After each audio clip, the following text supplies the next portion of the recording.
Welcome back to the Timeless Tales Library, where the world outside fades and a new story begins. I'm Theodore, your host, and tonight I'll be sharing a soothing tale to ease your mind and guide you gently towards sleep. The Timeless Tales Library is made possible by listeners like you. If you found comfort here, please subscribe and help us continue creating these peaceful stories.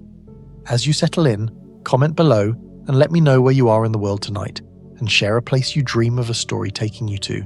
Perhaps the dusty aisles of an old bookstore, the quiet corners of a coastal lighthouse, a snow-blanketed cabin, or a silent star-filled desert. Your ideas keep our little library glowing bright.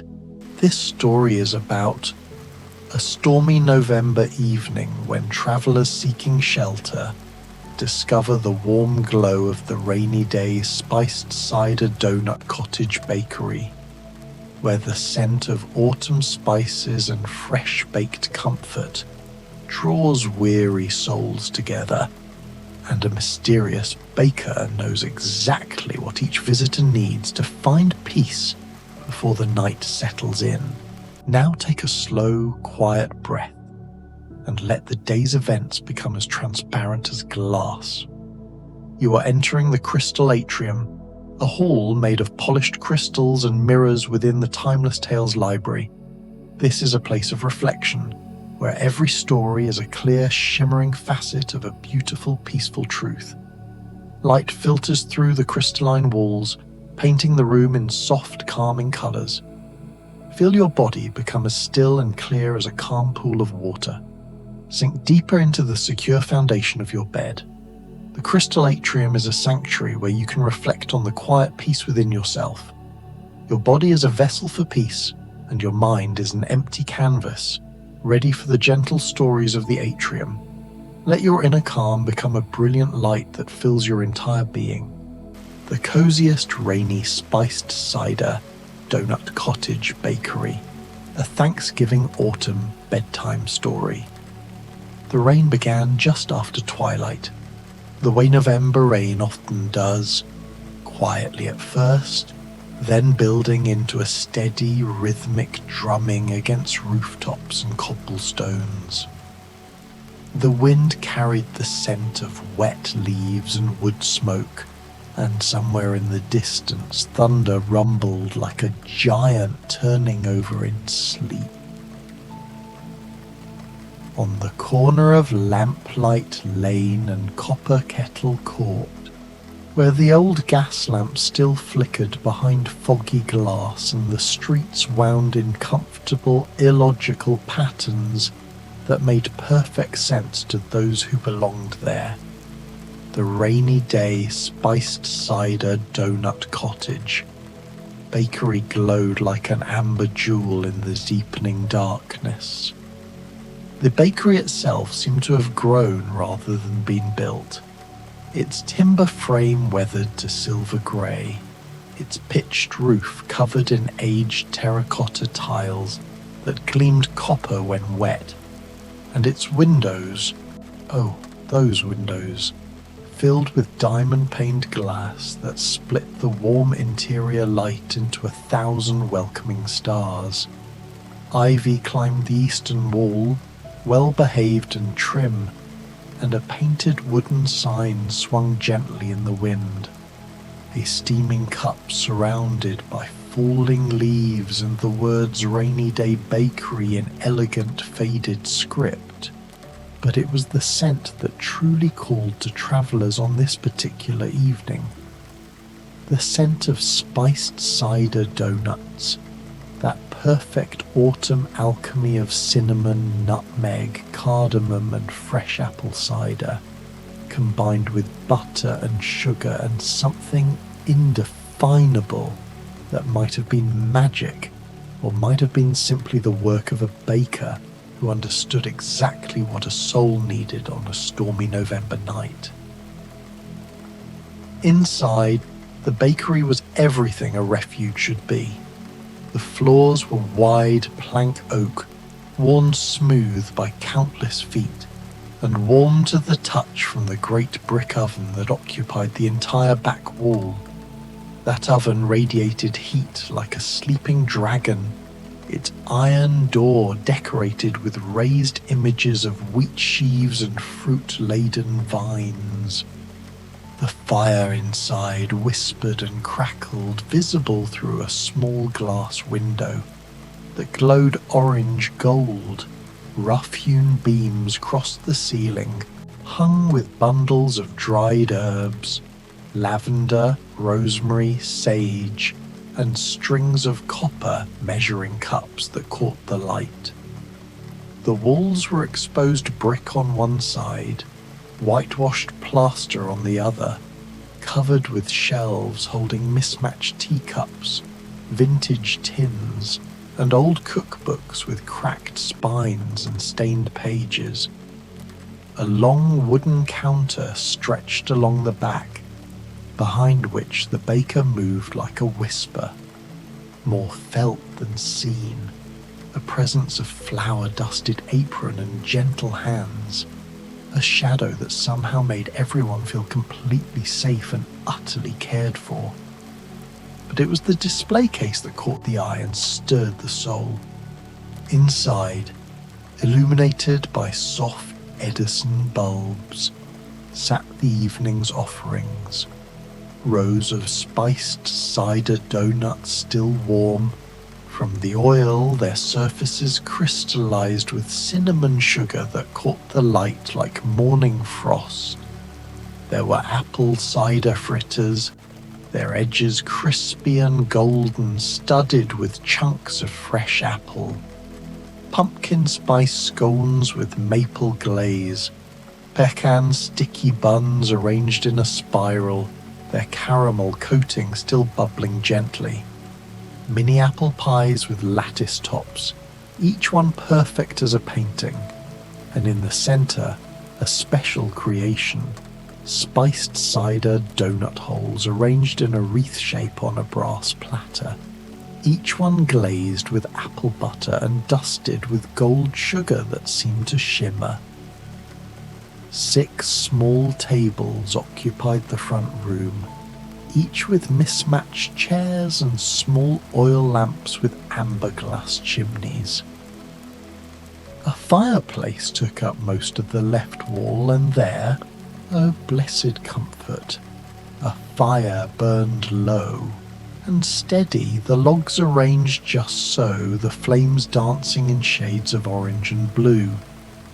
2 armchairs sat before the fire, upholstered in worn velvet the colour of burgundy wine. Between them, a small table held a stack of books, a pair of reading glasses, and a dish of wrapped butterscotch candies. The rain intensified, running down the windows in silver streams, and then the door opened. The first visitor arrived with the cautious air of someone who has travelled too far and seen too much. Tall man with a weather-beaten face and eyes that held the memory of strange horizons. He removed his soaked tricorn hat and stood in the doorway, water dripping from his long coat onto the welcome mat, and simply breathed in the scent of the bakery as though it were the first good air he'd had in months. "Come in, Mr. Gulliver," said the baker's voice, soft and knowing from somewhere behind the counter. "You're soaked through. Lemuel Gulliver," for it was indeed the famous traveller himself, grown older now and wearier from his voyages to Lilliput and Brobdingnag and stranger shores beyond, stepped fully inside and closed the door against the storm. He was a man of middling years but ancient eyes, someone who had been too large and too small, who had lived among horses more rational than men, and seen the folly of his own species reflected in 100 mirrors. "I don't know how you knew my name," Gulliver said quietly, hanging his coat on a hook by the door where it dripped into a copper tray. "But I'm grateful. I've been walking for hours, and I confess I am thoroughly lost. No one's ever lost who finds this place, the baker replied, only finding their way home in a roundabout fashion. Sit, please. Warm yourself. Gulliver moved to one of the armchairs by the fire, lowering himself with a sigh that seemed to come from his very bones. The heat reached for him immediately, wrapping around his damp clothes, and he closed his eyes for a long moment. When he opened them, the baker was there, a figure half seen in the firelight, setting down a tray on the small table. On it, a large mug of steaming spiced cider, its surface filmed with melted butter and topped with a cinnamon stick. 2 spiced cider donuts on a small plate, still warm, the sugar glittering, and a white ceramic ramekin filled with apple butter, a small silver spoon beside it. For travelling men who've been too far from home, the baker said simply. Gulliver's eyes grew bright. How did you... But the baker had already drifted away. He lifted the mug and sipped. The cider was exactly right. Hot but not scalding. Spiced but not overwhelming. Sweet but not cloying. It tasted like October afternoons and November evenings, like apple orchards and wood-burning stoves, like every good thing about autumn distilled into a single cup. The donut was even better. The exterior had that perfect slight crispness, the interior tender and almost cake-like, infused with the essence of apple cider and warming spices. He spread some of the apple butter on the second donut and bit in, and for the first time in months, perhaps years, Lemuel Gulliver felt himself relax. He had been so large, he had been so small, he had been so many things in so many places, but here, in this moment, he was simply the right size, simply himself, simply home. The rain played its gentle percussion on the windows. The fire crackled and sighed, and Gulliver settled deeper into the burgundy velvet chair, the warmth finally reaching through to his bones. The door opened again 15 minutes later, bringing with it a swirl of wet wind and autumn leaves. A young woman stepped inside, shaking rain from her sensible wool cloak. She was in her early 20s with a kind face and tired eyes, dressed in a simple but well-made dress of dove grey. She carried a worn leather bag over one shoulder and had the practical air of someone used to taking care of others before herself. "Oh," she breathed, taking in the warmth and light and that incredible scent. "Oh, this is exactly what I needed." "Margaret March," the baker's voice came warmly. "Welcome home. Meg March, eldest of the 4 March sisters, the responsible one, the one who had married John Brooke and tried so hard to build a life of quiet domesticity, even while her heart sometimes longed for the brightness of her sisters' more dramatic existences, smiled with genuine relief. You know, I don't even question it anymore when places know my name," she said, removing her cloak and hanging it beside Gulliver's coat. "My sisters would say it's magic. I say it's kindness, which might be the same thing." Gulliver looked up from his armchair and nodded in greeting. "Another storm refugee," he said with a gentle smile. "The storm caught me on my way home from visiting Joe," Meg explained, moving closer to the fire. "I was supposed to be home an hour ago and John will worry, but..." She looked around the bakery with wonder.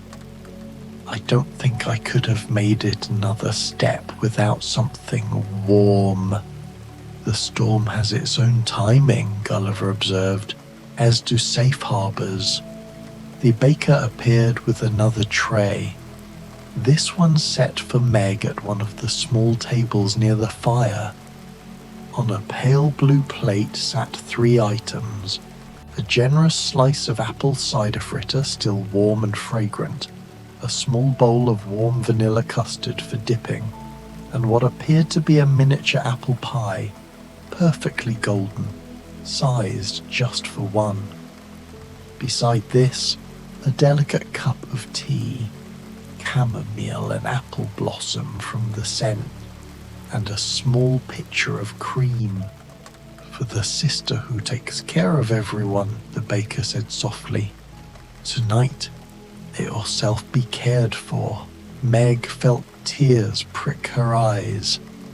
She sat down at the table, pulling off her gloves, and simply looked at the spread before her for a moment. It was such a small thing, really. Just pastries and tea. But it felt like someone had looked into her heart and seen exactly what she needed. Not just food, but the permission to rest, to be looked after, to let someone else do the caring for once. She broke off a piece of the fritter, the edges shatteringly crisp, the inside tender, and filled with chunks of sweet apple, and dipped it in the custard. The combination was heaven.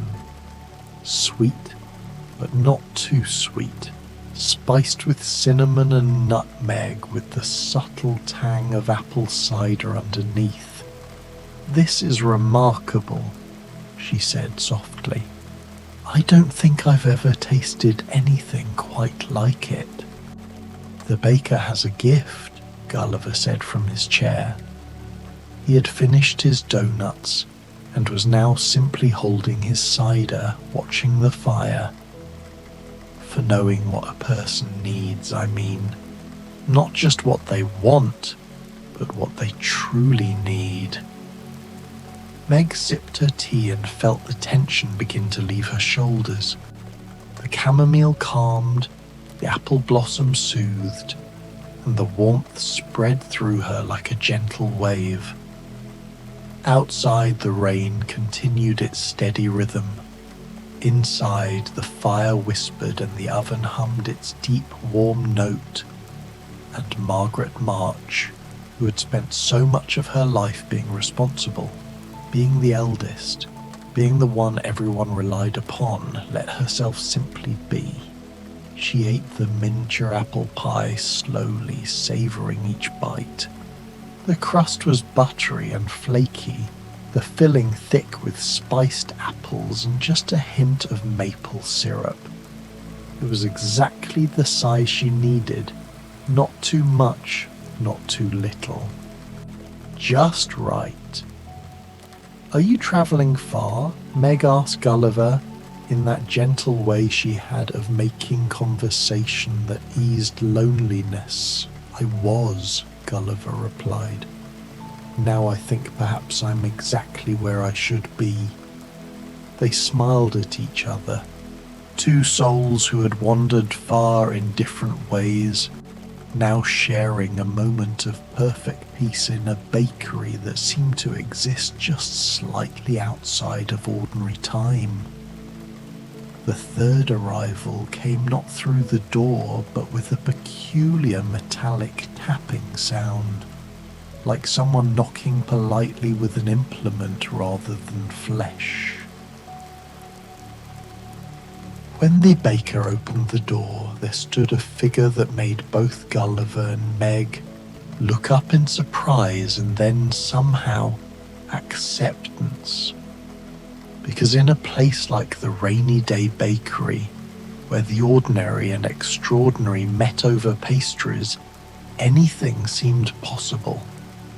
The Tin Woodman stood on the threshold, his jointed body gleaming dully in the rain, his funnel hat dripping water.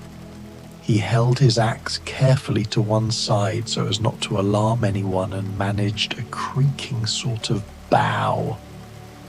"I do hope you'll forgive the intrusion," he said in that careful, precise voice of his, the voice of someone who thinks very deeply about feelings, perhaps because he once lacked them entirely. "I was caught in the storm, and I'm afraid I'm beginning to rust at the joints. I saw your light and hoped. You hoped for warmth and oil and shelter," the baker finished. "Come in, dear woodman.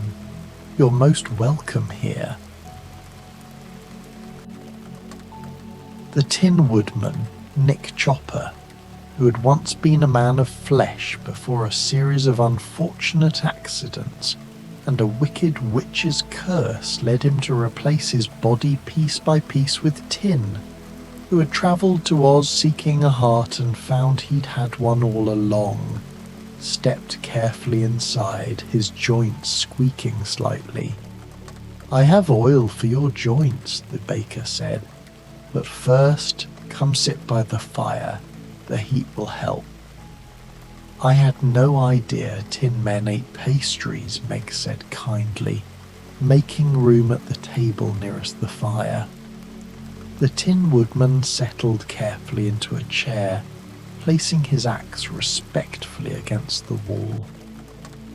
"Oh yes," he said, and there was something like joy in his mechanical voice. "One of the great surprises of having a heart, even a tin one, is discovering all the things that can fill it. Music, friendship, and yes, good food.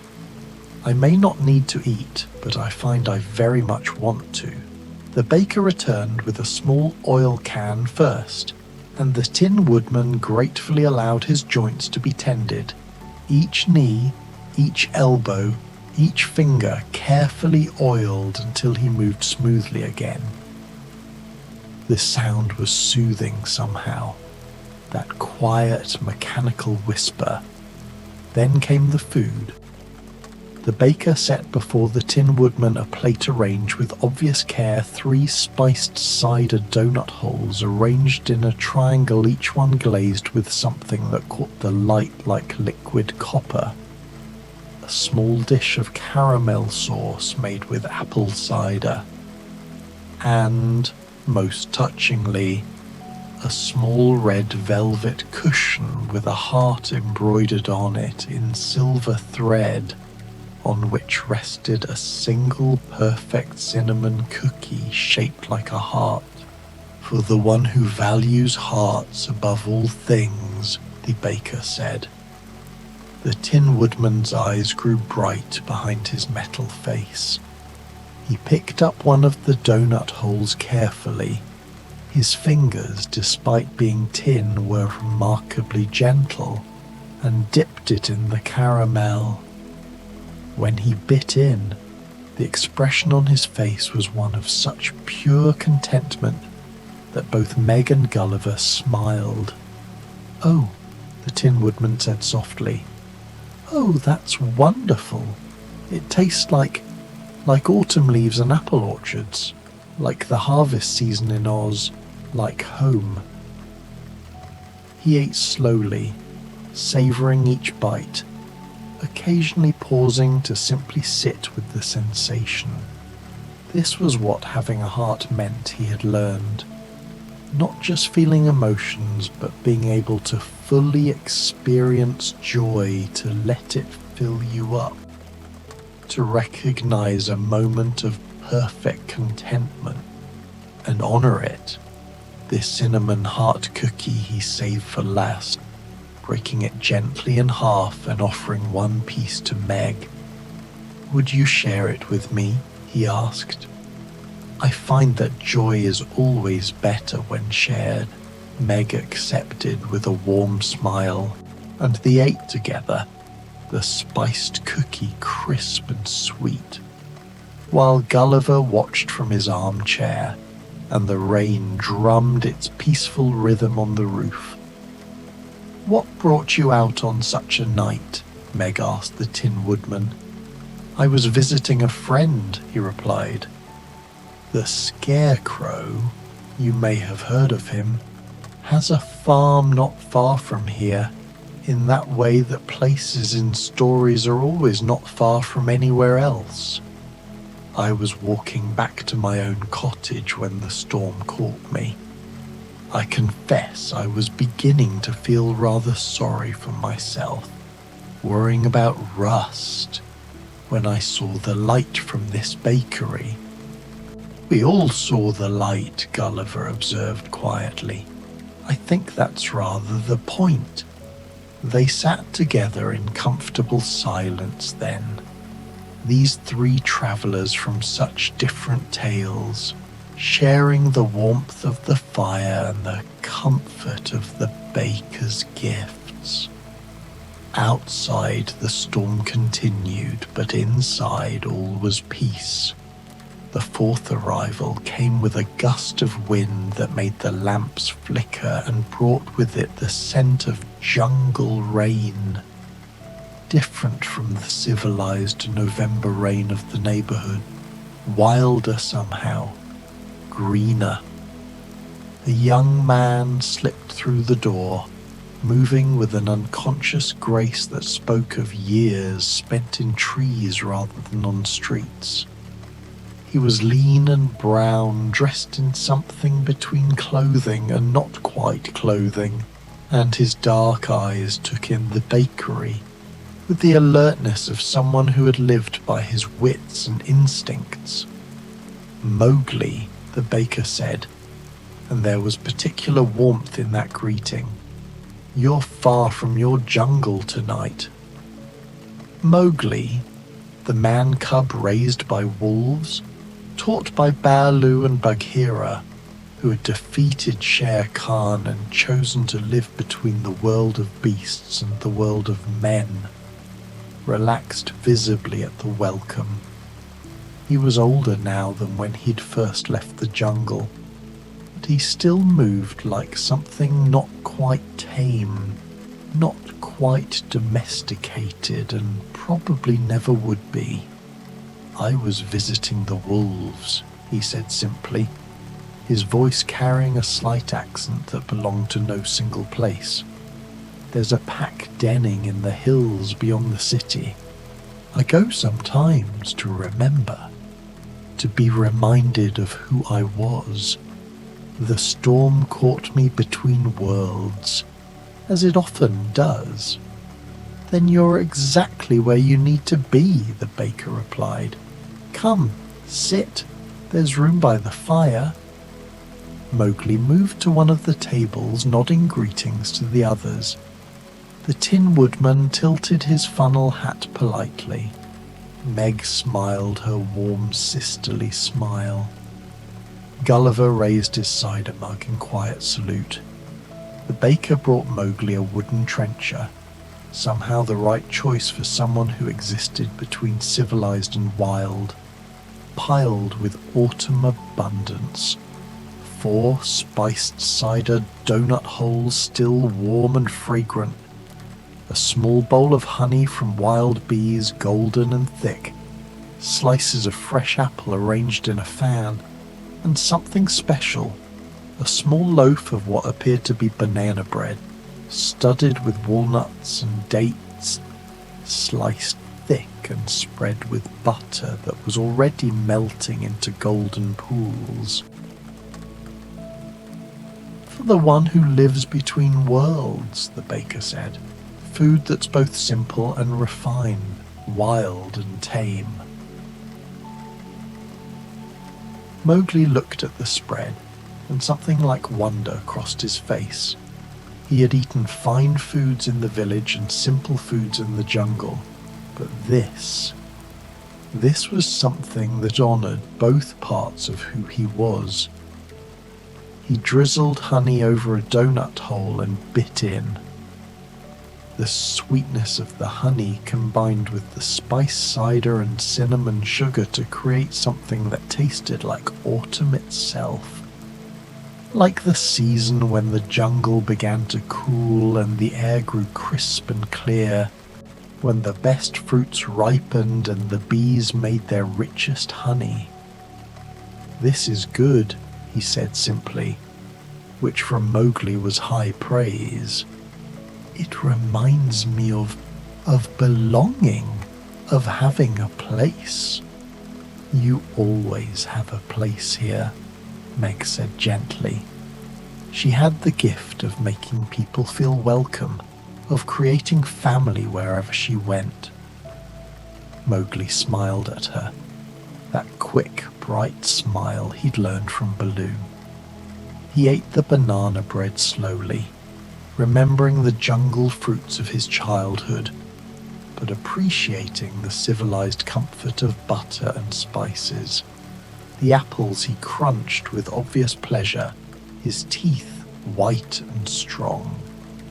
"What do you do?" the Tin Woodman asked curiously. "When you live between two worlds? How do you choose?" "You don't choose," Mowgli replied, considering. "You carry both. The jungle taught me to hunt, to survive, to understand the law. The village taught me to speak, to think in new ways, to understand what it means to be human. I need both. I am both." "Yes," Gulliver said softly from his chair. "Yes, I understand that. I've been to places where I was enormous, and places where I was tiny. I've lived among beings more rational than humans, and among humans who proved themselves less than beasts. And now I'm just myself, carrying all of it." "That's the real journey," Meg added quietly. "Not the travelling itself, but learning to carry all the versions of yourself you've been, and still be whole." The Tin Woodman nodded, his joints whispering softly. "I was flesh. Then I became tin. Then I gained a heart. Sometimes I'm not sure which version was truly me. Perhaps all of them. Perhaps none." They fell into a comfortable silence, each pondering this mystery of selves and belonging, while the rain continued its ancient song against the windows and the fire crackled its warm commentary. The fifth visitor arrived so quietly that at first no one noticed. There was just the softest click of the door, the briefest gust of cold air, and then he was there, a small figure, no more than 6 inches tall, standing at attention just inside the doorway. The steadfast tin soldier, that brave one-legged figure who had sailed paper boats through sewers, survived the belly of a fish, and loved a paper ballerina with such constancy that it became the stuff of legend, stood dripping on the welcome mat, his rifle at attention, his single leg planted firmly as though he were still on guard at the toy castle of his birth. "Oh!" Meg saw him first and knelt down carefully. "Oh, you poor dear, you're soaked through." "I can manage," the soldier said stiffly, his voice tiny but carrying clearly. He had his pride after all. He had been through worse than rain, but there was weariness in his small face, a tiredness that came from always standing at attention, always being steadfast, always being brave. The baker appeared with the soft cloth and knelt down as well. "Let me help you," they said gently. "Even the steadfast need rest sometimes." The soldier hesitated, then lowered his rifle and allowed himself to be carefully dried and carried to the table where the others sat. The baker set him on a small wooden box, the perfect height for him to reach the table, and his eyes widened at what appeared before him. A dollhouse-sized plate held a single spiced cider donut hole cut in half. A thimble filled with warm, spiced cider. the surface perfect as a mirror, and a tiny vessel, perhaps a bottle cap, filled with what looked like caramel sauce. For the soldier who never gives up, the baker said, who stands his ground no matter what. The soldier looked at the food, then up at the baker, then around at the other travellers who were all watching him with such kindness, and something in him, something that had been held tight and rigid for so long, began to ease. "Thank you," he said quietly.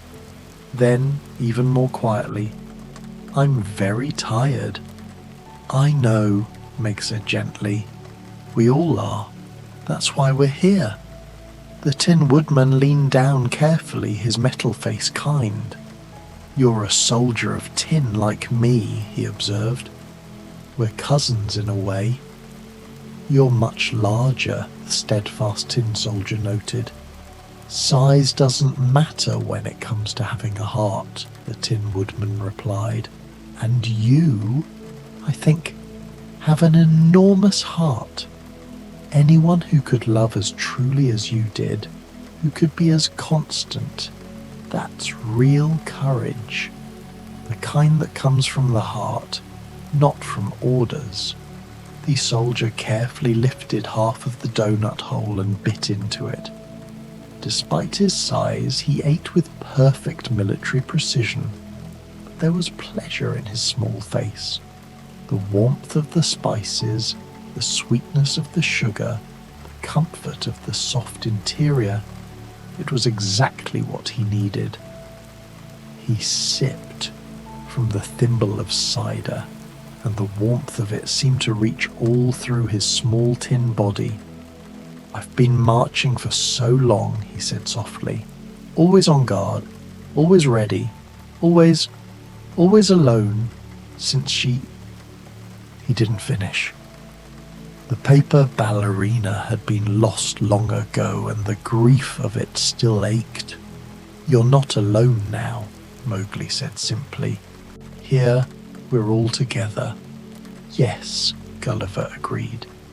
"And perhaps that's what we all needed most.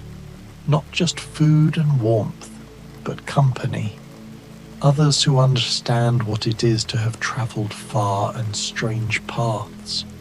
They sat together then, these 5 travellers, the man who had been too large and too small, the woman who cared for everyone, the man made of tin who found his heart, the boy raised by wolves, and the steadfast soldier who never gave up, sharing the peace of the rainy day bakery while the storm raged outside. The baker moved quietly among them, refilling cups and plates without being asked, somehow knowing exactly when each person needed something more. More cider appeared in Gulliver's mug, more tea in Meg's cup, a small dish of berries and cream for Mowgli, another heart-shaped cookie for the Tin Woodman, a tiny cube of apple cake for the steadfast tin soldier. The fire burned low and perfect, never needing tending, its warmth spreading through the bakery like a benediction. "I wonder," Meg said softly, "why the storm brought us all here tonight, on this particular evening to this particular place. Does there need to be a reason?" the Tin Woodman asked. "Perhaps it's simply grace, the universe providing what we need exactly when we need it." "The jungle has no why," Mowgli observed. "Things happen because they happen. The rain falls, the fruit ripens, the pack gathers. We don't ask why. We simply are. But humans always ask why," the steadfast tin soldier said. "It's what makes you human, I think. Even those of us who aren't quite human anymore. We ask why because we learned it from you." Gulliver stirred in his armchair, his eyes reflecting the firelight. "I've spent years asking why," he said. "Why did I travel to those strange lands? Why did I see what I saw? Why did I return only to find I no longer fit in the ordinary world?" He paused, sipping his cider. "Tonight, I think, I'm content not to know. Just to be here, warm and fed, with good company. Sometimes that's enough." "It's more than enough," Meg said. "It's everything." The rain began to ease, its drumming rhythm slowing to a gentler patter. The storm was passing, moving on to trouble other streets and other travellers. The baker appeared one more time, carrying a large brass platter. On it sat a magnificent creation, the centerpiece that had been in the display case, now brought forth for sharing.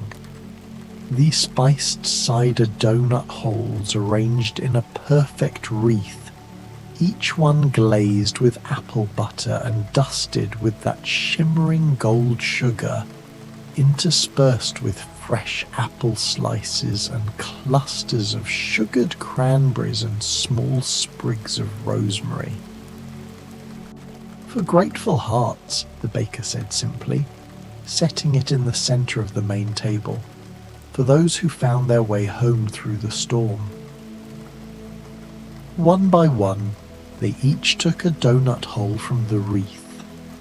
Even the steadfast tin soldier, carefully climbing down from his box, took his portion with ceremony.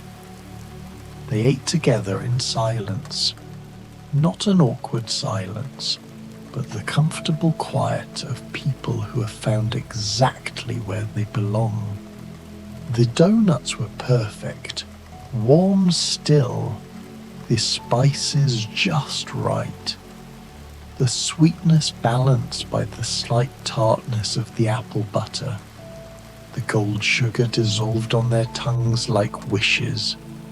Outside, the last of the rain pattered to a stop. The clouds began to break, and through the bakery windows moonlight started to filter through, silver and gentle. "I should go," Meg said, but she didn't move. "John will be worried." "Time moves differently here," the baker said from somewhere in the shadows. "You'll arrive home exactly when you need to. Stay a little longer." So they stayed. The Tin Woodman picked up one of the old books from the table beside the armchairs and began to read aloud. A poem about autumn and harvest, about gratitude and gathering in. His metal voice, which might have been harsh, was somehow musical, and the words fell like gentle rain themselves. Mowgli stretched out on the floor near the fire, comfortable there as he would have been on a tree branch, his eyes half closed in contentment. The steadfast tin soldier sat on the arm of Gulliver's chair, his single leg crossed, his rifle leaning against the velvet upholstery, finally at ease. Meg poured more tea for everyone who wanted it, moving among them with that natural grace she had, making sure everyone was comfortable, but this time doing it not out of duty but out of joy. And Gulliver, old traveller Gulliver, simply sat and felt himself finally the right size, not too large, not too small, simply human, simply here, simply home. The baker dimmed the lamps one by one, until only the firelight and moonlight illuminated the room. In that gentle darkness, everything became softer, dreamlike, perfect. "Thank you," Meg whispered to the room, to the baker, to the universe that had brought them all here. "Thank you for this night." "Yes," the others murmured in agreement. "Thank you." And in that moment, they understood. They had each been travelling, not just through the storm tonight, but through their lives, through their stories, through all the strangeness and wonder and difficulty of being themselves. And here, in the rainy day spiced cider donut cottage bakery, they had found what every traveller ultimately seeks, not just shelter, not just food, but a moment of perfect peace, a moment of belonging, a moment of coming home. The fire crackled softly. The last donut holes disappeared from the wreath, leaving only the brass platter gleaming in the firelight. The moonlight grew stronger, painting silver rectangles on the warm wooden floor. One by one, their eyes grew heavy. Meg rested her head on her arms at the table, a gentle smile on her face. The Tin Woodman's book slipped to his lap as his eyes closed, his oiled joints finally still. Mowgli slept as he had learned to sleep in the jungle, lightly, peacefully, ready to wake, but deeply resting. The steadfast tin soldier leaned against Gulliver's arm, his rifle cradled like a child's toy, his small face serene. And Gulliver, last to surrender to sleep, looked around at his unlikely companions and felt something he hadn't felt in years. Not since before his travels, perhaps not since childhood. He felt truly, completely, utterly safe. Sleep well, travellers. The baker's voice came softly from the shadows, warm as an embrace. You're all exactly where you belong. Outside, the storm had passed entirely. The sky cleared to reveal stars beyond number, bright and cold and distant. But inside the rainy day spiced cider donut cottage bakery, there was only warmth, only peace, only the gentle breathing of 5 souls who had wandered far and found their way, for one perfect November night, home. The fire burned low, never quite going out. The scent of cinnamon and apples and comfort filled every corner. And in the morning they would each wake in their own beds, in their own homes, in their own stories, with the memory of this night resting in their hearts like a gift. But that was tomorrow. Tonight they slept, safe, warm, fed, together, and all was well.